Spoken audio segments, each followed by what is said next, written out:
자, 이제 호질 들어가도록 하겠습니다. 호질이 뭐죠, 이게? 호가 호랑이 호자, 그리고 질, 이렇게 들어가는 거겠죠. 그죠? 그랬을 때 가장 중요한 건 뭐예요, 항상? 뭐지? 그 다음에 왜지? 이렇게 간다라는 거 잊지 않았죠? 이 글씨가 왜 이렇게 이쁘지 않을까요? 오케이. 자, 범의 꾸짖음이라는 것이고요. 자, 신령한 동물이라고. 이때 범은 이제 무서운 동물이야? 아니면 신령한 거야? 신령한 동물이다라고 하는 거. 우리가 범이라고 하면 약간 좀 이게 폭력적인 거지만 그런 속성은 지금은 아니라는 거. 오히려 더 신령하고 인간보다 나은 동물. 그렇죠? 범을 내세워서 뭐 하려고 하는 거죠? 현실을 비판하려고 한다라는 거. 그리고 우의적, 간접적, 우화적이라고 하는데 왜 간접적이죠? 범을 통해서 했으니까 간접적이라는 뜻인 건데 우의와 우화의 차이점 아세요? 우의적이란 말도 있고 우화적이란 말도 있잖아요. 그러면 우의와 우화는 뭔가 무언가를 대신해서 이걸 이용하여 다른 걸 얘기하는 거, 돌려서 말한다라는 걸 뭐라고 한다? 우의, 우화라고 하는데 우의는 사람, 동물 혹은 사물 다 포함인 거예요. 우의적이라는 건. 우화는 뭐만 포함일까요? 우화는 동물만 갖고 하는 거예요. 그래서 이렇게 돼 있다면 누가 누구의 포함 관계겠니? 여기가 우의적이고 이 안이 우화가 되는 거예요. 어쨌든 돌려서 이야기하는 방식을 우의적이다, 우화적이다고 하는데 그래서 우리가 뭐라고 한다? 이솝 우의라고 그래, 이솝 우화라고 그래. 이솝 우화라고 하는 건 이솝 우화에 나오는 것들이 다 뭐기 때문에 다 동물이잖아요. 여우, 호랑이, 토끼. 그죠? 그래서 이솝은 우화가 되는 거라서 지금은 그냥 우의적, 우화적이 둘 다 맞는 거죠. 어쨌든 범을 했으니까 이 둘 중에 뭐예요가 아니라 우화니까 우의죠. 동물이니까 우의도 되고 우화적도 된다. 그런 문학 개념어가 이 개념어입니다. 그 다음 열하일기, 박지원의 열하일기에 수록됐다라는 건 기본인 거고요. 이게 열하일기가 열하, 중국을 다녀오면서 썼던 것들이거든, 박지원이. 그때 이 박지원인데 박지원이 열알기가 어느 나라 갔다 온 거지? 그때는 청나라 문물이었습니다. 그때 원래는 청나라를 우리가 되게 무시하지만 지금 이때는 뭐야? 선진 문물이겠죠. 선진 문물. 지금으로 얘기하면 미국 같은 거야, 그 당시에. 우리가 무시하지만 오랑캐 되놈이라고 해서 무시하지만 그 당시에 청나라가 명나라를 꺾고 통일을 했으니까 그죠? 그 청나라가 지금으로 말하면 선진 문물의 유럽이나 미국을 의미하는 겁니다. 거길 박지원이 되게 동경을 많이 했다. 그걸 무슨 파라고 그래? 그거를 그래서 북학파. 북쪽의 학문을 더했다 해서 북학파라. 물론 실학자죠. 실학자인데도 불구하고 북쪽의 학문을 더한 것을 그 안에서도 북학파라고 하는 겁니다. 박지원은 실학자가 맞아요. 박지원은 원래 성리학자다. 성리학자에서 출발해가지고 실학자가 된 거예요. 그 실학자 안에서도 북쪽의 문물을 좋아한다 해서 북학파가 된 거예요. 원래는 양반은 태어나면 성리학자죠. 그 당시에는. 이해되죠? 성리학부터 배운 거예요. 하다가 실학자가 되고 북쪽 청나라의 문물을 동경하는 북학파가 되었다라는 개념도 알아두기 바랍니다. 자, 그래서 시험 출제 포인트는 인물 성격 당연한 거겠죠. 풍자 효과, 풍자다. 풍자의 정의가 뭡니까? 얘도 돌려서 뭐 하는 거죠? 까기, 알까기, 비판, 돌려서 비판. 이 돌리는 방법이 뭐라는 거예요? 우의적, 우화적인 거죠. 그러니까 우의적, 우화적을 바탕으로 돌려서 비판하는 것을 풍자라고 하고 이 풍자는 어떤 미의식이라고 하죠, 이거를? 그래서 골개미 안에 들어가 있다라는 거. 그래서 이거는 오히려 풍자지만 해학적이진 않죠. 해학이 약간 있나? 약간 있긴 있습니다. 도망가는 모습이라든지 이런 거에는 해학적인 모습도 드러나 있다. 하지만 풍자가 더 센 거죠. 두 번째, 호질의 우화적 방식과 효과, 우화라고 했습니다. 그 우화적 방식은 당연히 호질의 우화적 방식이겠지요. 거기에 대한 효과도 있겠지요. 작품의 구성상, 갈래미 성격. 자, 쭉 얘기해 볼게요. 지금 뭐 하는 겁니까? 지금 우리가 개괄, 호질의 개괄 설명을 하고 있다라고 기억을 해주면 좋겠다. 그 다음, 자, 내용. 3인칭 전지적 작가 시점이다라는 건 당연하겠지요. 자, 고전이기 때문에 3인칭 전지적 작가 시점이라는 거의 특징이 뭡니까? 모든 인물에 뭘 할 수 있다? 어, 전지적 시점에서 풀이하고 있다라는 거. 자, 직접 제시와 간접 제시가 있는데 어떤 게 더 문학적으로 좋은 거니? 직접 제시니 간접 제시니? 간접 제시가 훨씬 더 중요한 포인트인 거지. 간접 제시라는 게 뭡니까? 말과 행동을 통해서 심리라든지 성격을 드러내는 거, 성격이라든지 심리를 드러내는 방법을 간접 제시인데 직접 제시도 있어 없어? 직접 제시도 있기 때문에 직접 제시와 간접 제시를 모아하는 방법, 이거를 구분하는 문제가 나온다. 구분하는 문제가 자주 나온다라는 거 기억해 준다.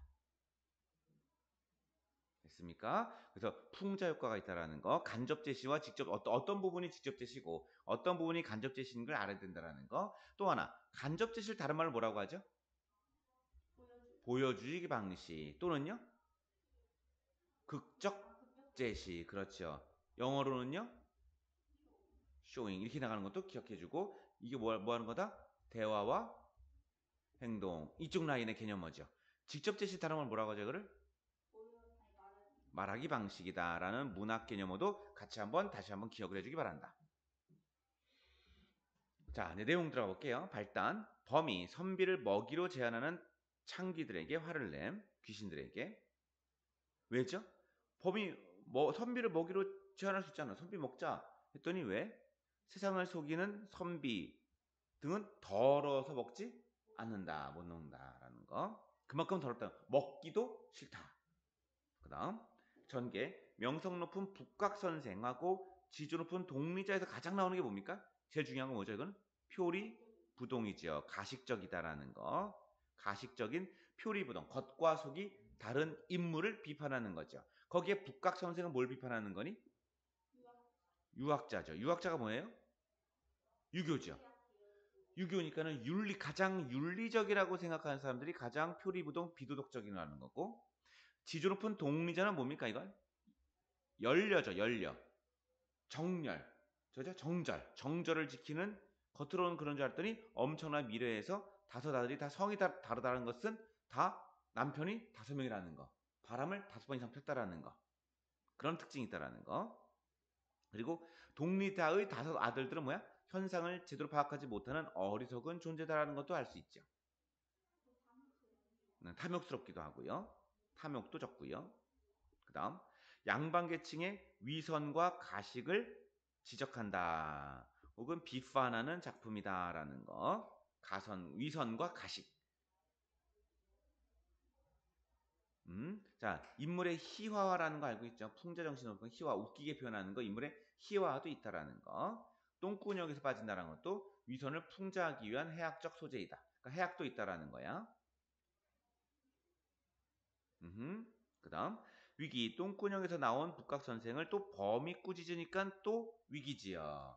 또 위기가 되겠죠. 자, 범이 꾸짖음, 이게 제목이죠? 그래서 호질 이렇게 나가는 거고. 여기까 됐니? 다 표현돼 있으니까 이게 없는 친구들은 다 필기한 다음에 적길 바랍니다. 필기를 해가지고 적길 바란다. 그 다음 절정. 북곽선생은 머리를 조아리고 목숨을 구걸한다는 건 이게 왜 간접 제시지? 행동을 통해서 그의 성격이나 심리를 알 수 있는 거니까, 그래서 간접 제시로 드러내고 있다는 거. 범은 그의 위선을 꾸짖는다. 그러니까 범이 꾸짖으니까 의인법이겠지요. 범에게 인격화 시킨 거겠죠? 필기해볼까? 근데 다 설명한다 필기해라, 요거는. 그죠? 그 다음에 작가의 의식을 대변한다. 작가의 의식을 대변하는 건 북각선생이야, 범이야? 범은 꼭 작가일 수도 있다. 심판자 역할을 한다. 절대적 위치에서 심판자 역할하고 우화소설을 드러내는 근거가 되는 게 범. 맞나요? 그 다음 결말. 범이 있는 줄 알고 아직까지 범이 떠난지 모르고 꿇어 앉아 있는 북각이니까 더욱더 초라한 모습이고 더욱더 초라한 위선적인 인간들 비판하는 거죠. 인간이 동물에게 머리를 숙이고 있으니까. 지나가는 농부가 연유를 부렸다라는 거, 이 농부의 역할이 또 뭐냐라는 뜻인 거지. 그렇죠. 북각의 위선을 부각시킬 수 있죠. 그죠? 그리고 위선적 선비의 모습을 보이는 북각 선생인 거고. 이 농부도 이 농부는 원래 왜 농부죠, 이게? 항상 우리는 외지죠, 외지죠? 왜 농부가 나올까? 자, 원래 표면적으로는 북각 선생하고 농부는 어떤 차이입니까? 그렇죠. 이쪽에 무슨 차이가 있는 거예요? 신분의 차이가 있고 또 지식의 차이가 있다는 겁니다. 그런데 불구하고 이게 역전이 됐지. 역전적인 겁니다. 우리 농부가 또 북각의 무지함을 비판하는 거니까. 그걸 드러낼 수 있는 거니까 역전된 거예요. 농부니 뭐야? 농부. 이렇게. 그래서 농부가 나온 거예요. 옛날 같으면 농부는 북각 선생한테 어이구 쳐다도 못하는 선생님이신데 그게 바뀌었다라는 거죠. 오히려 어리석은 민중이 더욱더 지적할 수 있다는 뜻인 거죠. 자, 주제. 양반층의 위선과 가식을 뭐한다? 비판한다. 인간성의 부독과 비판하는 게 이 작품의 핵심이라는 것도 알 수 있을 겁니다. 다음. 자, 두 번째 특징 갑니다. 여기까지 필기 다 했니? 다음. 갑니다, 이제. 자, 특징. 갈래는 한문 소설이라는 거. 박지원이 뭐다? 한문을 썼다는 특징인 거겠죠? 풍자, 우화 소설이다라는 거. 뭐 효과는 색다른 재미와 친숙함이 당연히 있겠죠. 동물이니까. 신랄한 비판을 다 할 수 있는 게 더 가능성이 높겠죠. 왜? 내가 직접 사람이 아니고 동물이니까 동물 핑계 대고. 그래서 이게 신랄한 비판할 때 하는 방법이 두 가지가 있어요. 뭐가 있냐면 동물을 핑계 대는 게 있고 항상 그 공간적 배경을 우리나라로 할까 중국으로 할까? 중국으로 해요. 이거 우리나라 얘기 아니에요. 이렇게 변명할 수 있는. 그러니까 변명거리를 만들면 신랄한 비판이 되는 거죠. 그 방법이 두 가지가 동물을 갖고 그래서 우화가 필요한 거고 그리고 이솝우화가 옛날 그 유럽의 교황 성주 이런 애들 비판하려고 만든 게 이솝우화예요. 그게 그 당시 임금, 왕, 제후, 교황 비판하려고 다 동물로 돌린 겁니다. 혹은 중국이에요. 우리나라 아니잖아요. 이게 이제 신랄한 비판할 때 변명거리 만드는 방법이 동물로 핑계댄다든지 중국으로 배경한다든지. 그 다음 당시 사회적 분위기 속에서 간접적으로나 비판의 목적 간접적이라는 거. 우화는 그래서 간접적 특징이 있는 거죠. 직접적인 특징이 아니라 우화는 간접적인 특징이 있다.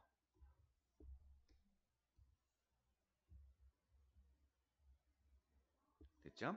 자, 성격, 풍자, 비판, 1차적 비판 대상, 2차적 비판 대상이 있다라는 거. 1차적 누구예요? 어우, 잘한다. 북각 선생이고요. 2차적은요? 양반.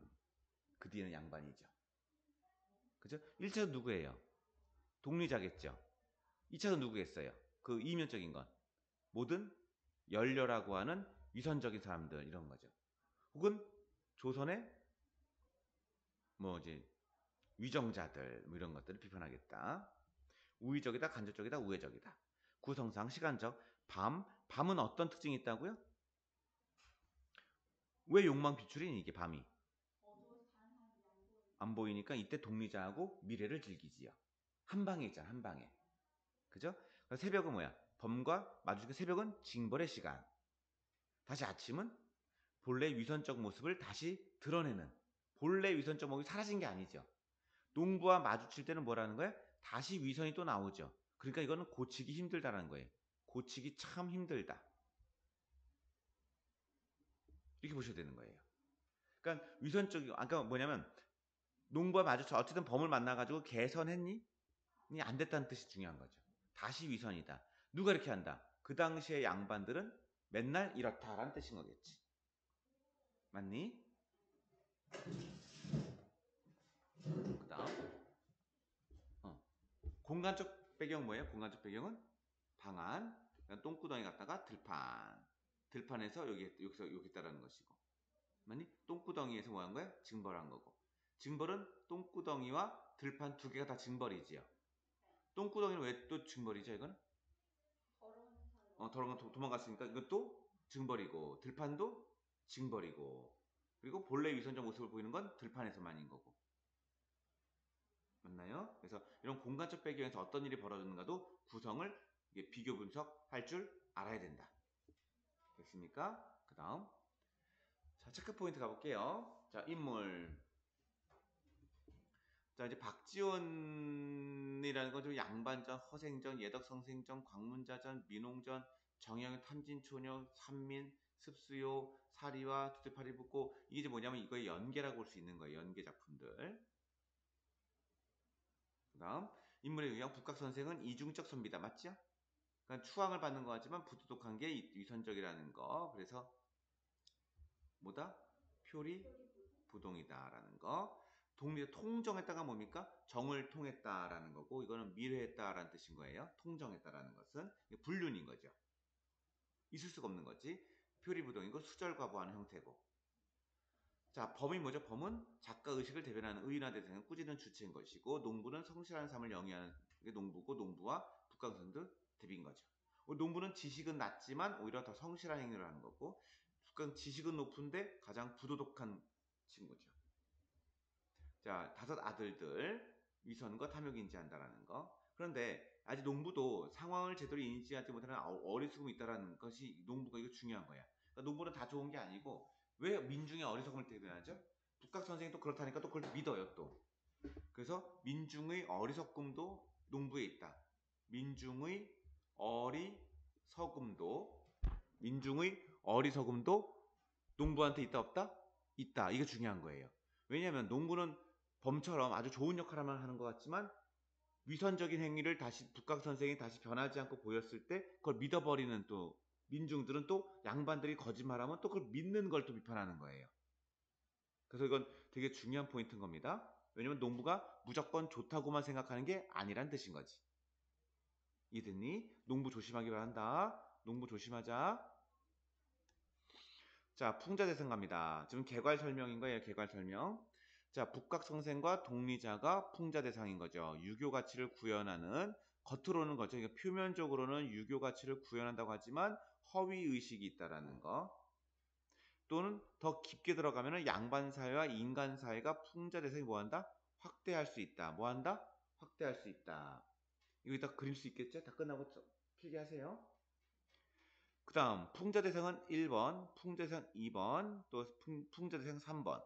독리자의 아들들, 농부도 마찬가지인 거야. and 플러스 농부. 다 뭐다? 본질을 보지 못하는 어리석음이 누구한테 있다? 독리자의 아들과 농부한테 있다라는 거 계속 얘기합니다. 부차적인 풍자 대상도, 그럼 농부도 풍자 대상 안에 들어간다, 안 들어간다? 들어간다. 이게 중요한 거죠. 농부도 들어간다. 이게 중요한 거예요. 이해됐죠? 근데 내가 왜 자꾸 이걸 얘기하는 거지? 왠지 농부는 안 들어갈 거라고 생각할 수 있다라는 거기 때문에 자꾸 내가 농부 얘기하는 거예요. 다른 건 다 맞거든요. 다 이해할 수 있지만 농부에서 착각할 수 있다는 뜻인 거죠. 그러면 여기다가 또 왜 농부가 들어가는 거지? 대답해봐. 왜? 거짓말하는 양반 북각선 그걸 또 의심하지 않고 믿는 어리석은 민중을 또 비판하는 거죠. 그러니까 양반만 비판하는 게 아니죠. 어리석은 백성 민중도 비판하고 있는 거예요. 그게 중요한 거죠. 양반만 비판하다 맞아 틀려. 틀리는 거예요. 양반만 비판하지 않는다. 양반만은 아니다. 됐나요? 그 다음 범의 역할 아주 중요하겠죠. 지배층의 위선과 부족한 모습을 우화적으로 폭로하는 역할. 풍자효과 극대화가 우화다. 우화와 풍자는 때려야 뗄 수가 없다. 그러면 이제 원래 이런 풍자면 풍자와 관련된 연계 작품들을 많이 봐야 되는 게 더 중요하죠. 이 풍자와 관련된 건 이건 앞으로 기출문제 풀면서 많이 보길 바래요. 꾸짖음. 선비는 아청꾼이다. 그래 먹기 싫다. 인간 악행은 그칠 줄 모른다. 남의 것을 뺏는 탐욕스러운 것이 범위도 얘기하는 거겠죠?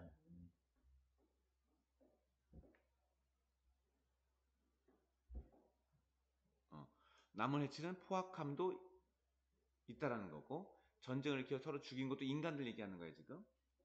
온갖 기구 만들어서 가정 재앙을 끼치고 글로도 배운 놈들이 더 남을 해치고 됐죠? 그래서 이런 말의 특징은 구체적 사례를 제시하고 열거법이라는 거 범과 사람의 대조 고사 인용에 따른 이런 특징들이 있습니다. 이 고사를 다른 말로 뭐라고 합니까? 이런 걸? 무슨 표현? 관용적 표현이라고 합니다. 무모가 고사, 격언, 한자성어 쓰는 것들을 뭐라고 한다고요? 관용적 표현을 사용했다라고도 맞는 겁니다. 왜 관용적 표현이 고사지? 왜 고사가 관용적 표현이지? 옛날 이야기는 옛날부터 계속 내려왔으니까. 그래서 관용어, 관습적이 된 거죠. 됐나요? 오케이. 호질, 호랑이의 질체. 여기까지 개괄 설명이니까 잠시 멈췄다가 다음 2강 들어가도록 할게요.